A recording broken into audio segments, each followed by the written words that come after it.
प्रथम चरण में नीतीश कुमार के नेतृत्व में उनकी पार्टी जदयू प्रधानमंत्री को सौंपने के लिए करीब 1.25 करोड़ हस्ताक्षर जुटाने में लगी थी।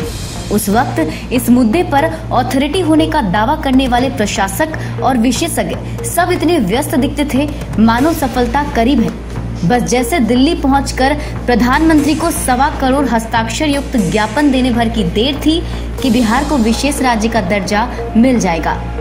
लेकिन आज तक बिहार को विशेष राज्य का दर्जा देने की मांग के औचित्य से संबंधित एक भी विमर्श ऐसा नहीं है जो कम से कम पार्टी राजनीति में सक्रिय लोगों को बिहार के पिछड़ेपन के परिप्रेक्ष्य में मूल सवाल को समझने की प्रेरणा दे।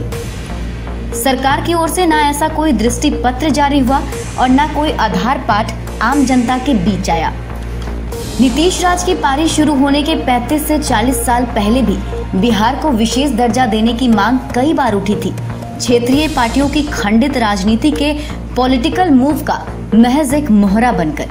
और यह मांग पॉलिटिकल मोहरा बनकर पिटती रही। वैसे नीतीश कुमार के नेतृत्व में इस मोहरे के पहले दफे की चाल से एक मैसेज को हवा मिली थी, वह यह कि बिहार के विकास के लिए बिहार वासियों में बिहारीपन का जोड़ पैदा हो।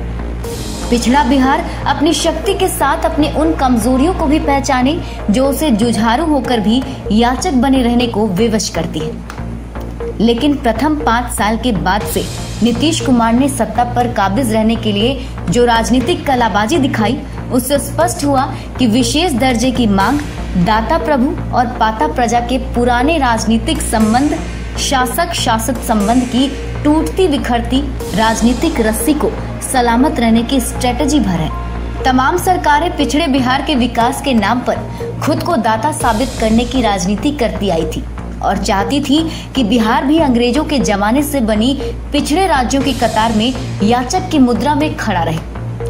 विशेष राज्य के दर्जे की मांग को नीतीश कुमार ने प्रभु राजनीति का ऐसा प्यादा मोहरा बनाने की कोशिश की जिसको हाथ में लेकर खुद याचक प्रजा इसके फर्जी चाल के लिए नीतीश कुमार के दाता बहने रहने की सत्ता राजनीति की सलामती की दुआ करे। पिछले चुनाव के वक्त नीतीश लालू गठबंधन के खिलाफ आग उगलते हुए प्रधानमंत्री नरेंद्र मोदी जी ने बिहार के विकास के नाम पर करोड़ों के विशेष पैकेज की घोषणा की थी और अपनी सरकार को, अपनी पार्टी को सबसे बड़े दाता के रूप में पेश किया था।